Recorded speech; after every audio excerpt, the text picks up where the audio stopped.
ব্যাংকগুলোর অনিয়ম ও জালিয়াতির ঘটনা আর্থিক চিত্রে ফুটে উঠতে শুরু করেছে। এসব কারণে খেলাফি ঋণ আরও বেড়েছে। 3 মাসে ব্যাংকগুলোতে খেলাফি ঋণ বেড়েছে 36,000 কোটি টাকার বেশি। গত মার্চের শেষে ব্যাংকের খেলাফি ঋণ বেড়ে হয়েছে 1,82,295 কোটি টাকা, যা বিতরণ করা মোট ঋণের 11.11%। গত ডিসেম্বরে খেলাফি ঋণের হার ছিল 9%। বাংলাদেশ ব্যাংক বৃহস্পতিবার সাংবাদিকদের এ তথ্য জানিয়েছে। দেশে এর আগে খেলাফি ঋণ বেড়ে কখনো এতটা হয়নি। খেলাফি ঋণ বৃদ্ধির কারণ জানিয়ে বাংলাদেশ ব্যাংকের মুখপাত্র মেজবুল হক বলেন, সরকারি ব্যাংকগুলোতে খেলাফি ঋণ বেড়েছে, পাশাপাশি খেলাফি সুদ যুক্ত হওয়ার কারণেও খেলাফি ঋণ বেড়েছে। তিনি বলেন, খেলাফি ঋণ কমাতে ব্যাংকগুলোতে তদারকি বৃদ্ধির পাশাপাশি পর্যবেক্ষক ও সমন্বয়ক কাজ করছে। বাংলাদেশ ব্যাংকের তথ্য দেখা গেছে, ডিসেম্বরে ব্যাংক খাতের খেলাফি ঋণ ছিল 1,45,633 কোটি টাকা। ফলে মার্চ পর্যন্ত 3 মাসে খেলাফি ঋণ বেড়েছে 36,662 কোটি টাকা। আলোচ্য সময়ে সরকারি, বেসরকারি, বিদেশি ও বিশেষায়িত সব ধরনের ব্যাংকেই খেলাফি ঋণ বেড়েছে। কেন্দ্রীয় ব্যাংকের তথ্য অনুযায়ী ডিসেম্বরের সরকারি ব্যাংকগুলোতে খেলাফি ঋণ ছিল 65,781 কোটি টাকা, যা মার্চে বেড়ে হয়েছে 84,221 কোটি টাকা। এর মধ্যে সোনালী ব্যাংকের খেলাফি ঋণ মার্চে বেড়েছে 14,988 কোটি টাকা। জনতা ব্যাংকের খেলাফি ঋণ বেড়ে হয়েছে 30,495 কোটি টাকা। রূপালী ব্যাংকের খেলাফি ঋণ বেড়ে হয়েছে 10,357 কোটি টাকা এবং অগ্রণী ব্যাংকের খেলাফি ঋণ বেড়ে হয়েছে 20,864 কোটি টাকা।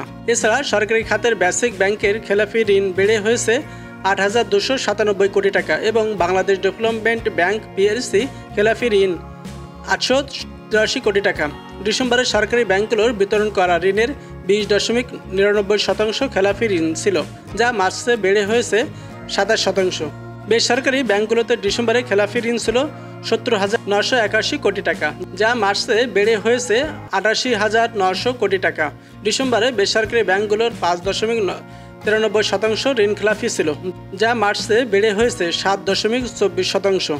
বিদেশি ব্যাংকগুলোতে ডিসেম্বরে খেলাফি ঋণ ছিল 3,200 কোটি টাকা, যা মার্চে বেড়ে হয়েছে 3,400 কোটি টাকা। ডিসেম্বরে বিদেশি ব্যাংকগুলোর 4.82% ঋণ খেলাফি ছিল, যা মার্চে বেড়ে হয়েছে 5.2%।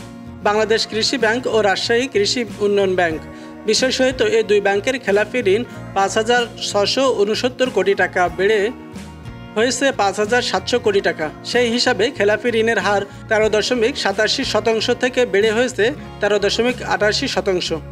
এখন রাষ্ট্রায়ত্ত ব্যাংকগুলোর পাশাপাশি বেসরকারি ব্যাংকেও খেলাফি ঋণের লাগাম পরানো যাচ্ছে না। বাংলাদেশ ব্যাংকের তদারকি, সাবেক ও বর্তমান আমলাদের পর্যদে পরিচালক নিয়োগ ও কেন্দ্রীয় ব্যাংক নিয়োজিত পর্যবেক্ষকও খেলাফি ঋণ কমাতে পারছে না।